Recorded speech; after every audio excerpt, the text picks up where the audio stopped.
खुलुमबाय दिनै सानसेनि रादाबखौ फरायदों आं उदांस्रि मुसाहारि। दिनैनि गिबि सिरिनि सानसेनि रादाबफोरा जाबाय फारियै बर' हारिनि थाखोमाना थानाय जारिमिनखौ बोखांफिननो थाखाय आवगायदों बिटिआरनि इएम रनजित बसुमतारी आरो बर' थुनलाइनि आफादनि आफादगिरि डक्टर चरण नार्जारी बिथांमोना गाहाय मन्त्रि नरेन्द्र मदिनि 74थि जोनोम सानजों लोब्बा लाखिनानै कंग्रिं बिसिडिसनि सिङाव लुफुंजानाय पिएमएवाइजि न'खौ बेखेवबाय। एडिआरइ आनजादनि कुइसन पेपारखौ समाजारि बिजोङाव फोसावनायनि दायाव सा 11 सुबुंखौ सिमेन्ट सापुरि पुलिस बिफाना लांनानै सोंनाय फिननाय खालामगासिनो दं। क'क्राझार आरो चिरां जिल्लानि गाहाय फोरोंगिरिफोर आरो मावख'गिरिफोरजों मन्त्रि रनज पेगुआ सावरायलायदों। मिमां नलबारि जे गेलेमु आफादनि दैदेननायाव भारतारि बिर रौनिया जबान गौतम राजबंशीनि गोसोखांथियाव जोलुर बादायलायनाय खुंफुंनो थाखाय साखाफारा। दिनै सानसेनि रादाबफोरा एसेनोसै। गोजोन्थों। खुलुमबाय दिनै सानसेनि रादाबखौ फरायदों आं उदांस्रि मुसाहारि। दिनैनि गिबि सिरिनि सानसेनि रादाबफोरा जाबाय फारियै बर' हारिनि थाखोमाना थानाय जारिमिनखौ बोखांफिननो थाखाय आवगायदों बिटिआरनि इएम रनजित बसुमतारी आरो बर' थुनलाइनि आफादनि आफादगिरि डक्टर चरण नार्जारी बिथांमोना गाहाय मन्त्रि नरेन्द्र मदिनि 74थि जोनोम सानजों लोब्बा लाखिनानै कंग्रिं बिसिडिसनि सिङाव लुफुंजानाय पिएमएवाइजि न'खौ बेखेवबाय। एडिआरइ आनजादनि कुइसन पेपारखौ समाजारि बिजोङाव फोसावनायनि दायाव सा 11 सुबुंखौ सिमेन्ट सापुरि पुलिस बिफाना लांनानै सोंनाय फिननाय खालामगासिनो दं। क'क्राझार आरो चिरां जिल्लानि गाहाय फोरोंगिरिफोर आरो मावख'गिरिफोरजों मन्त्रि रनज पेगुआ सावरायलायदों।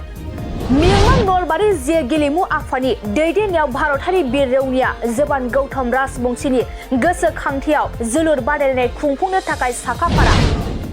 दिनै सानसेनि रादाबफोरा एसेनोसै। गोजोन्थों। खुलुमबाय दिनै सानसेनि रादाबखौ फरायदों आं उदांस्रि मुसाहारि।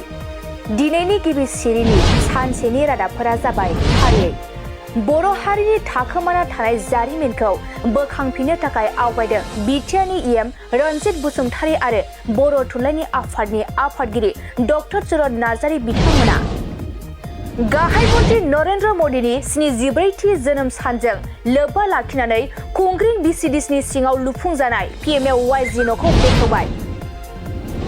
एडिआरइ आनजादनि कुइसन पेपारखौ समाजारि बिजोङाव फोसावनायनि दायाव सा 11 सुबुंखौ सिमेन्ट सापुरि पुलिस बिफाना लांनानै सोंनाय फिननाय खालामगासिनो दं। क'क्राझार आरो चिरां जिल्लानि गाहाय फोरोंगिरिफोर आरो मावख'गिरिफोरजों मन्त्रि रनज पेगुआ सावरायलायदों। मिमां नलबारि जे गेलेमु आफादनि दैदेननायाव भारतारि बिर रौनिया जबान गौतम राजबंशीनि गोसोखांथियाव जोलुर बादायलायनाय खुंफुंनो थाखाय साखाफारा। दिनै सानसेनि रादाबफोरा एसेनोसै। गोजोन्थों। खुलुमबाय दिनै सानसेनि रादाबखौ फरायदों आं उदांस्रि मुसाहारि। दिनैनि गिबि सिरिनि सानसेनि रादाबफोरा जाबाय फारियै बर' हारिनि थाखोमाना थानाय जारिमिनखौ बोखांफिननो थाखाय आवगायदों बिटिआरनि इएम रनजित बसुमतारी आरो बर' थुनलाइनि आफादनि आफादगिरि डक्टर चरण नार्जारी बिथांमोना गाहाय मन्त्रि नरेन्द्र मदिनि 74थि जोनोम सानजों लोब्बा लाखिनानै कंग्रिं बिसिडिसनि सिङाव लुफुंजानाय पिएमएवाइजि न'खौ बेखेवबाय।